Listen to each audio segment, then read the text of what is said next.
Magandang araw po, welcome po sa aking channel, Nov9 TV. Patalasasan po, meron po ba kayong mga properties na napapabayaan or non-performing assets? Plan nyo ibenta, pero wala kayong oras pagbenta nito. Kung ito'y pagkakatiwala nyo po sa amin, tawag lang po kayo sa aking numero, usap po tayo, gawan ko po ng video for free. Yes, libre po. Wala po kayong babayaran. Tutulungan pa namin kayong mabenta ang inyong property. Kami na po bala sa marketing, sa boosting, pati po sa paid advertisements, even sa tripping. Hindi na po kayo mapapagod sa pag-entertain ng mga buyers. Kami na po bala sa lahat. Tawag lang po kayo. Nandito po tayo ngayon sa isang exclusive subdivision dito sa Sukat, Muntinlupa. Ito pong bagong video presentation natin ay isang residential property. May lot area po ito na 814 square meters. Meron pong 3 street access, 2 corner lot,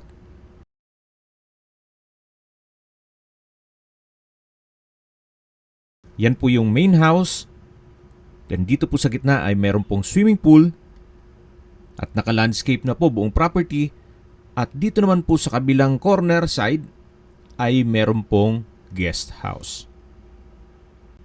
Napaganda po ng lokasyon nitong property. Ito po ay nasa matas na lugar kaya flood-free area. Ito naman po yung access gate dito sa kabilang street o part ng guest house. At meron din pong office dyan. Mapapansin nyo po kahit dito sa labas, maayos na maayos ang landscape. Although minsan nasa ibang bansa po sila owner, ito po'y well-maintained. Napakalinis po. Napakaganda, napakaliwalas itong property na to. At nung kuluan po sa dokumento, ito'y titulado, buhay po ang may-ari, kaya wala po kayong maging problema sa documentation o sa transfer ng title. Reason for selling, ba't ibebenta? Napakaganda ng property. Well, sila po'y senior citizen na. Ang gusto po nila ngayon ay isang maliit na bahay na lang. Kaya kung hanap nyo po'y isang malaking bahay at lupa na may swimming pool na malapit po sa Manila, ito na po yung hinahanap nyo. Wala pa pong isang oras, nasa airport na kayo, Makati, BGC, at ibang parte ng Metro Manila.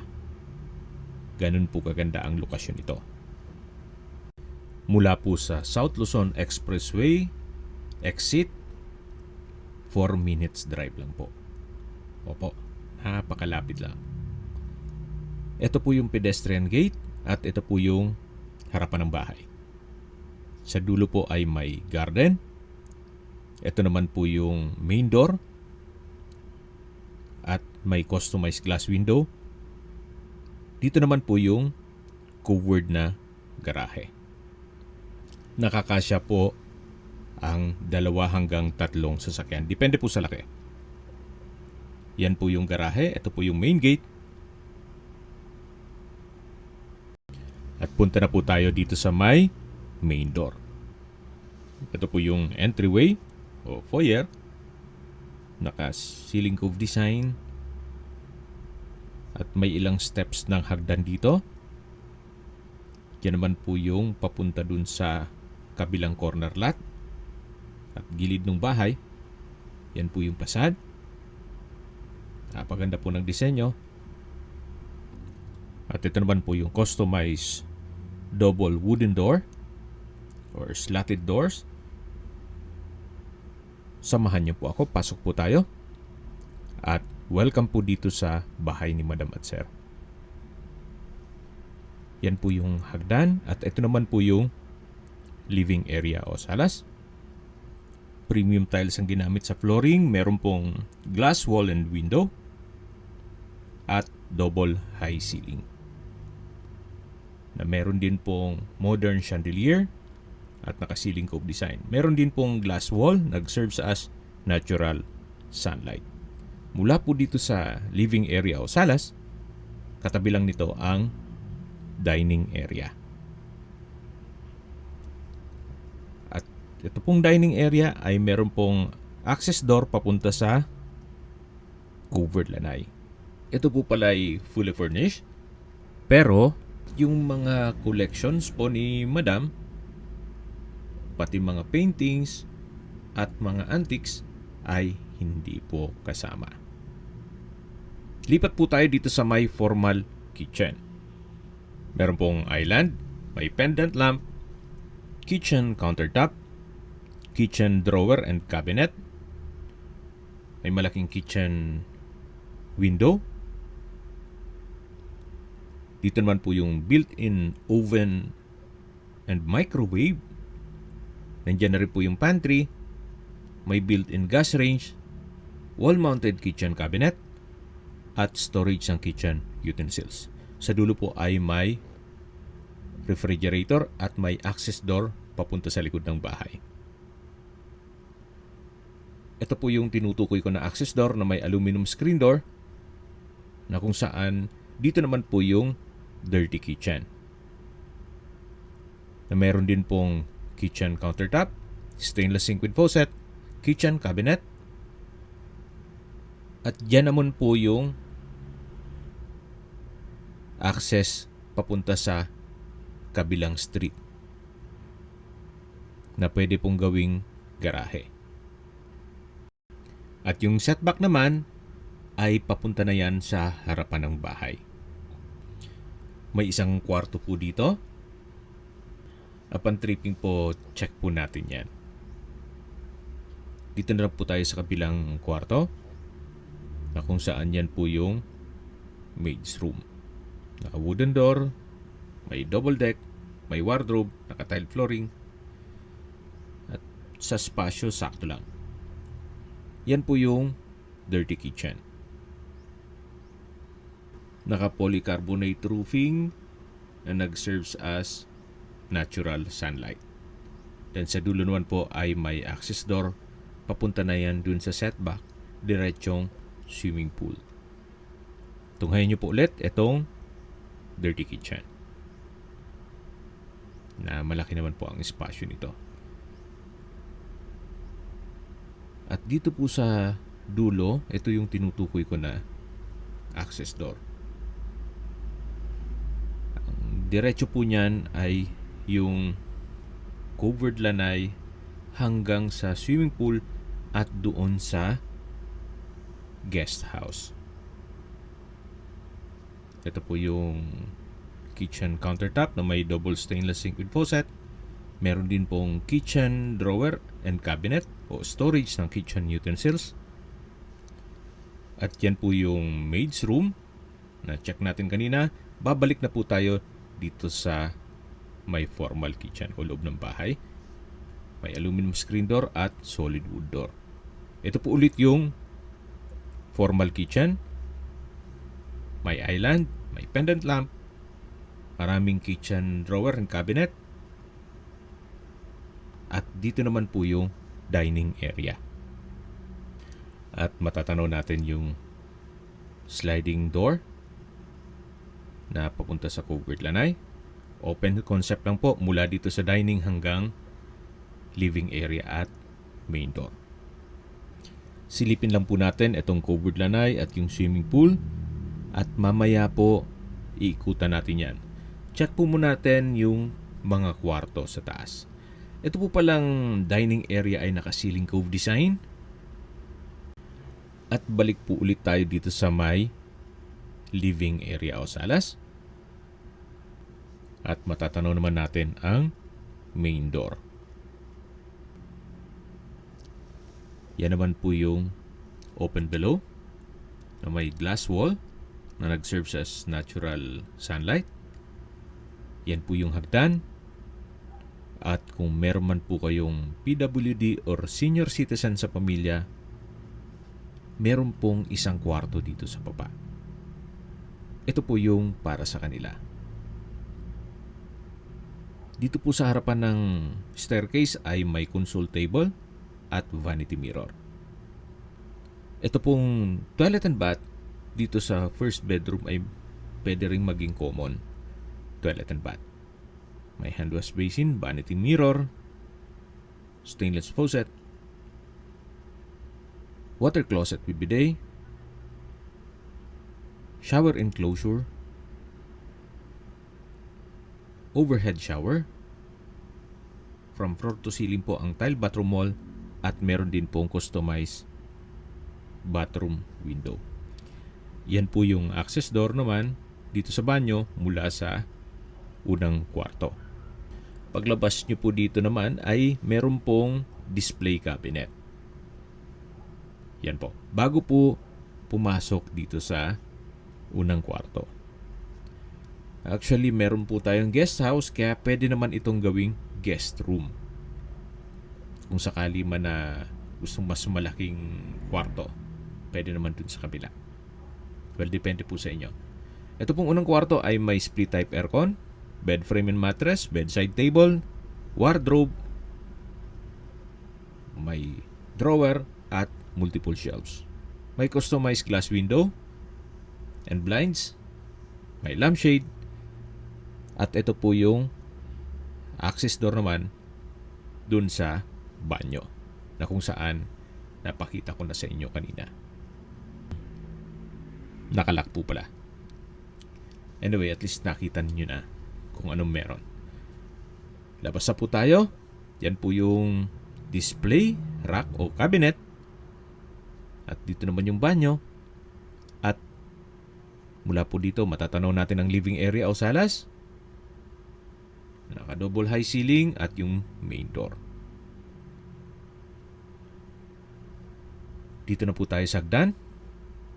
Ito po yung naka wooden staircase, wooden handrail at glass railing. Meron din pong staircase window, nag-serve as natural sunlight. At meron din pong blinds. Samahan niyo po ako, kaya po tayo. Ito pong hagdan ay hanggang dun po yan sa may third floor o pwedeng gawin, sabihin natin attic.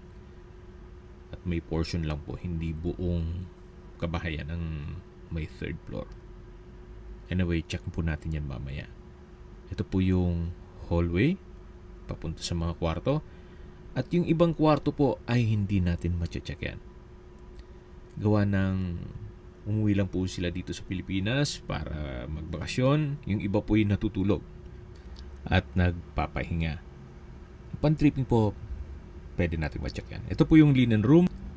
May mga multiple shelves para sa bedsheets, towel, tablecloths at kung ano-ano pa. Ito po yung mga kwartong tinutukoy ko na hindi natin ma-check yan sa ngayon at may mga natutulog po. Pero upon tripping, ma-check natin yan. Bali, 2 kwarto po yan. At yan po yung hagdan kung saan dyan tayo pumuli kanina. At ito naman po yung pang-4 na kwarto. Check po natin. Meron po itong split type aircon, bed frame and mattress, bedside table, naka-ceiling cove design, may pin lights, wall-mounted wooden rack, naka-tile flooring, at dito naman po sa kabilang side ay yung study table. At matatanaw naman natin yung walk-in closet na may drawer hanggang sa dulo po yan. Ito naman po yung banyo o toilet and bath na may hand wash basin, vanity mirror, water closet with bidet, shower enclosure. From floor to ceiling po ang tile bathroom wall. May customized glass window, nag-serve as natural sunlight, at meron din po itong overhead shower. Ito po yung toilet and bath ng 4th bedroom. May walk-in closet, at dito naman po yung study table, at ito naman po yung mismong kwarto. Okay, labas na po tayo para check natin yung ibang parte nitong bahay. Ito po ulit yung hallway.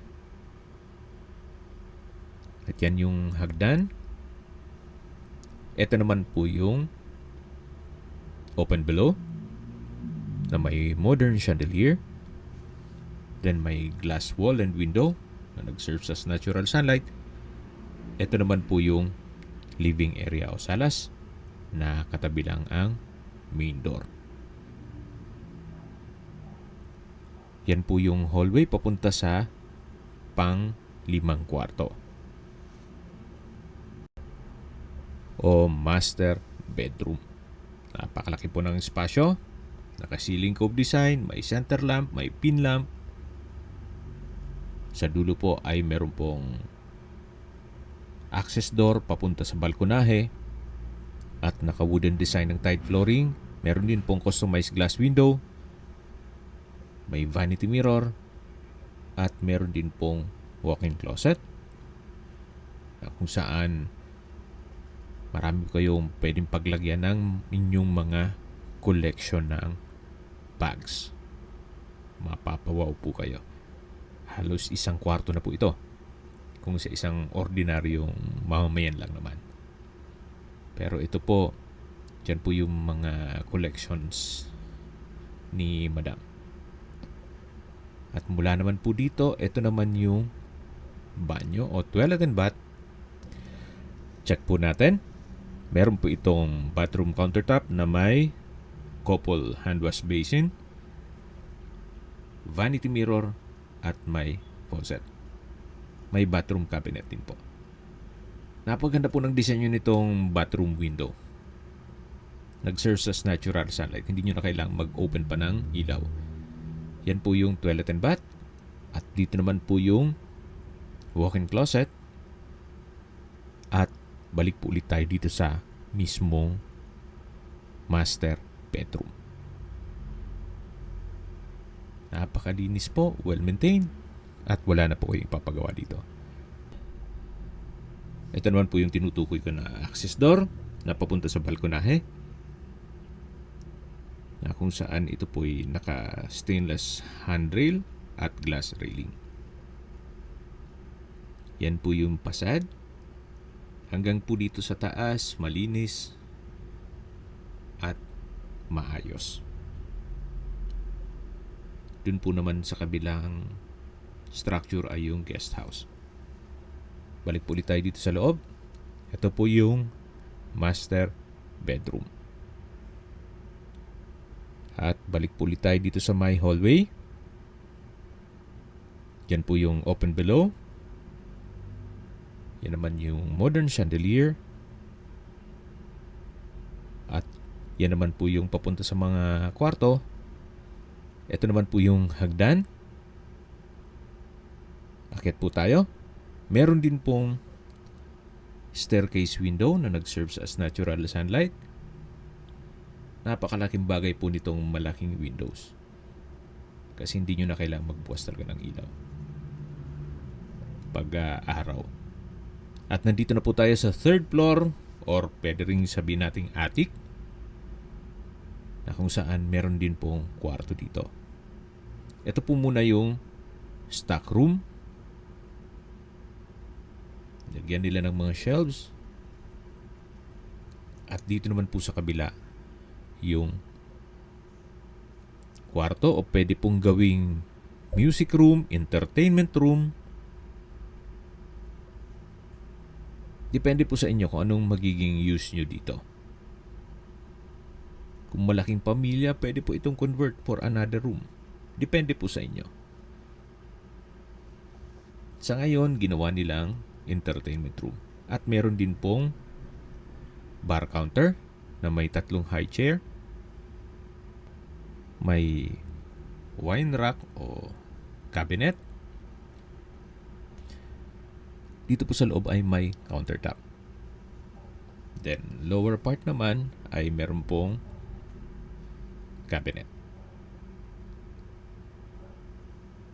Mula naman po dito sa bar counter ay meron pong toilet and bath. May hand wash basin, vanity mirror, water closet with bidet, shower enclosure, overhead shower, at bathroom window. Ganda po nitong disenyo ng salamin na yan o bintana. Lahat pong anggulo ng bahay ay meron siyang ganyan. Kaya mapapansin nyo, napakaaliwalas. Pati po dito sa side na to. Ito po yung entertainment room o music room at pwede rin gawing family room. Pwede rin pong gawing another room kung talagang malaking pamilya kayo. At bababa na po tayo. At habang pinagmamasdan nyo po itong paligid o itong bahay, pag-usapan natin ang distance, location at travel time. Mula po sa South Luzon Expressway, Sukat Exit, ang distance is 1 kilometer at ang travel time is 4 minutes.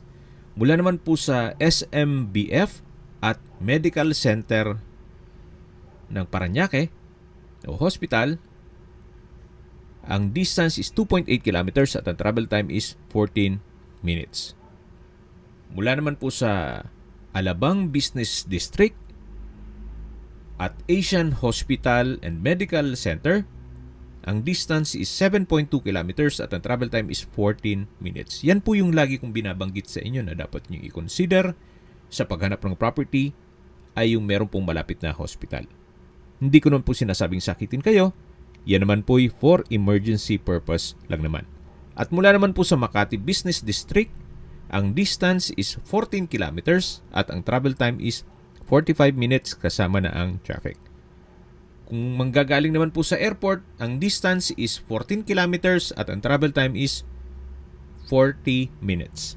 Mula naman po sa BGC, ang distance is 15 kilometers at ang travel time is 54 minutes.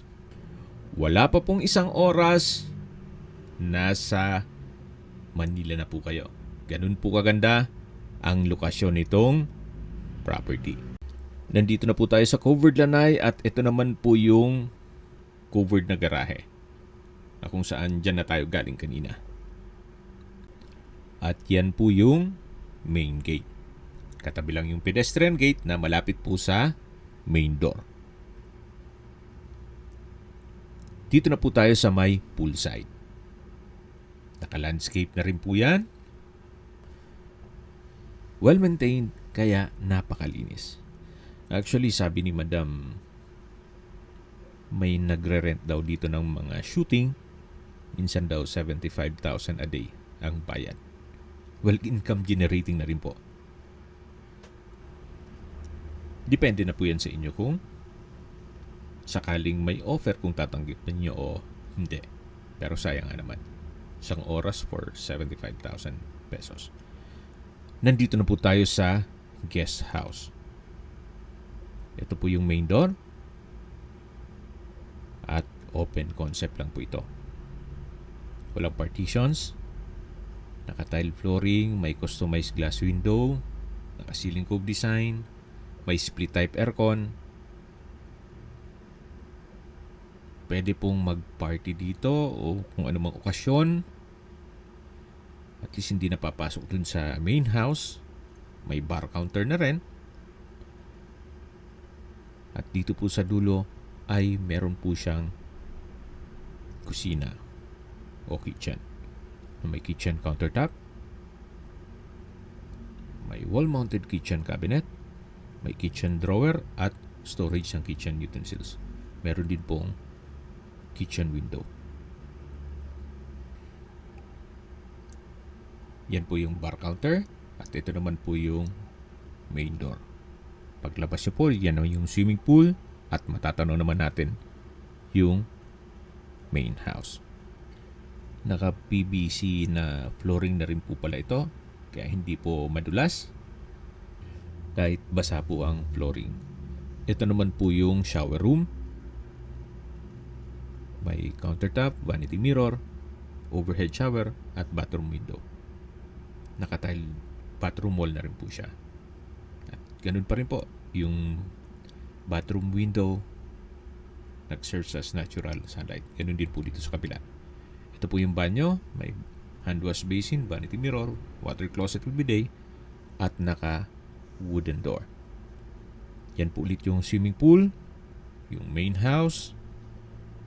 Ito pong pathway ay meron pong polycarbonate roofing, at ito naman po yung dulong parte nitong kabilang structure. May countertop din po dito. At sa dulo po meron pong service area at stock room. Ito po yung garahe. Nakakasya ang dalawang sasakyan. Covered po yan. At ito po yung kabilang side ng street o corner side nitong property. Ito po yung service area o laundry area. At sa kabila naman ay yung stock room. Kung saan pwede pong lagay yung mga abubot nyo dyan o kung ano namang mga kagamitan. Yan po ulit yung garahe at yung kabilang street. Ito naman po yung opisina ni Madam. Malaki naman ang espasyo. At kung meron man po kayong negosyo o work from home, may opisina na po kayo. At ikutan po natin yung setback na papunta naman dun sa swimming pool.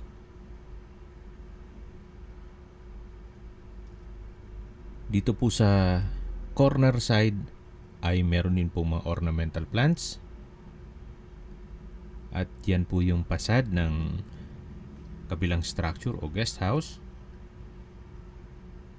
Ito naman po yung way papunta sa swimming pool. Okay, sa presyo na po tayo. Kung familiar po kayo dito sa property, mga 3 years ago, may nag-vlog na po nito. At may presyo na silang nilatag, pero ngayon po, sabi ni owner, yearly naman tumataas ang value ng property. Binebenta po niya ito ng 95 million pesos net. Ibig pong sabihin, si buyer na po ang sasagot sa lahat ng taxes at expenses with regard to documentation.